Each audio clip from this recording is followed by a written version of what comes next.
For weeks, an orange cat named Milo hadn't moved from the same corner of the couch.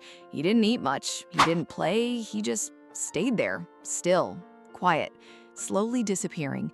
The vet had a name for it, but what happened 3 days after that appointment, in a backyard on a Tuesday morning, nobody could have planned.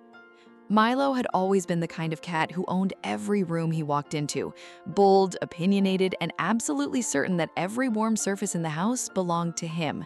He was 6 years old, a big orange boy with amber eyes and an attitude twice his size.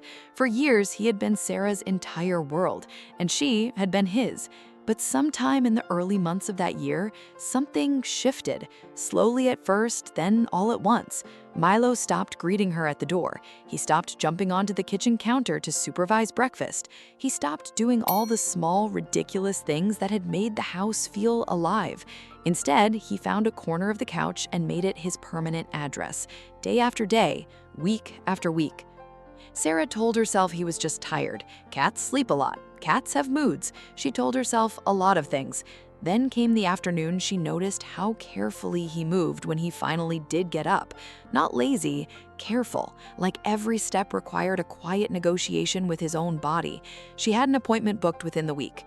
The vet examined him thoroughly. Joint inflammation, she said. Not uncommon in cats his age, but significant enough to affect his quality of life. He needed more movement, more stimulation. His body was stiffening, but the bigger problem, the vet explained gently, was something harder to treat with medication alone. He's lonely, she said. He's bored and he's lonely, and that's making everything worse. She paused, then added something Sarah hadn't expected. Have you considered getting a second cat? A younger one. Sometimes that's the best medicine we have. Sarah drove home with a quiet car and a loud mind. A second cat. She wasn't sure she was ready for that. She wasn't sure Milo was ready for that. But she pulled up the adoption listings that night anyway, scrolling through photo after photo of kittens with big eyes and even bigger personalities, none of them quite feeling like the right fit. She closed her laptop. She'd look again tomorrow. 3 days later, on a Tuesday morning, Sarah was drinking her coffee by the back window when she saw something move near the garden fence. Small, orange and white, wobbling slightly on 4 unsteady legs, a kitten, alone, clearly, and thin enough that his ribs shifted visibly with each breath. He moved carefully through the grass, like he was trying very hard not to be noticed, and failing completely, because Sarah had already set her coffee down and was heading for the back door. She didn't rush. She crouched near the fence and waited, and after a long, careful moment, the kitten walked straight to her. No hesitation, no fear, just a tiny white paw placed directly on her knee, as if to say, I believe this is where I'm supposed to be. She named him Fig. If you're still watching but haven't subscribed yet, honestly, that does break my heart a little. Hit subscribe. You're gonna want to see where this goes. Bringing Fig inside required strategy. Sarah kept them separated for the first few days. Different rooms, swapped blankets, slow introductions through a cracked door. All the things you're supposed to do. All the things that feel impossibly slow when a tiny kitten is on one side of the door, chirping like a broken smoke alarm, and a depressed orange cat is on the other side, doing absolutely nothing.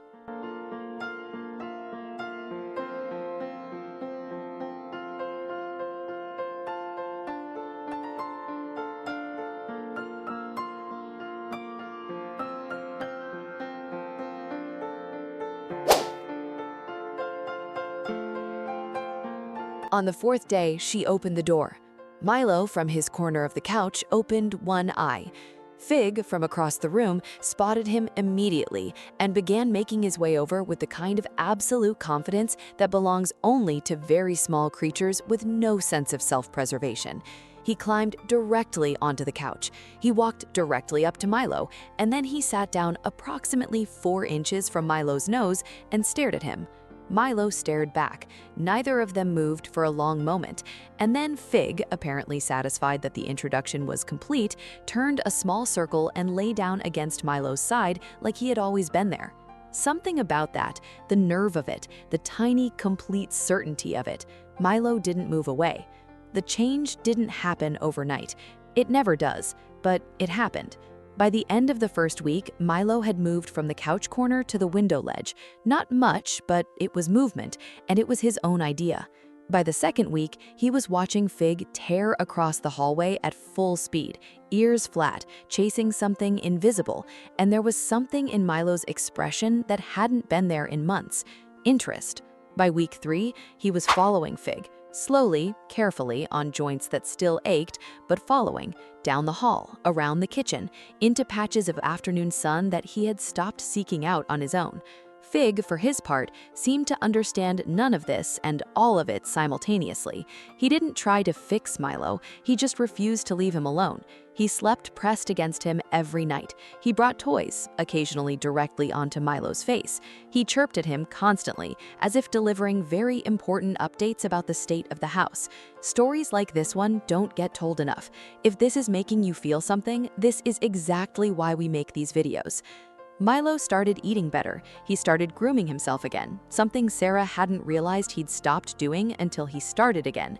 At the 6-week checkup, the vet noted his movement had improved noticeably. "Whatever you did," she said, "it's working." Sarah still thinks about that Tuesday morning sometimes, the listing she never found the right match in, the back window, the small orange and white shape moving through the grass. She had been searching for weeks, and the answer had been walking toward her back door the whole time. Milo is moving again, not like he used to. His joints will always need managing, and some mornings are harder than others, but every morning, without fail, there is a small kitten pressed against his side when he wakes up, and every morning, Milo gets up, because some medicines don't come in bottles. Some of them show up in your backyard on a Tuesday, thin and certain and completely uninvited, and they refuse, absolutely refuse, to let you stay still. If you're thinking about adopting a pet, please take the time to learn what they need, talk to a vet, visit your local shelter. Sometimes the animal you're looking for isn't on a listing. Sometimes they're already on their way to you.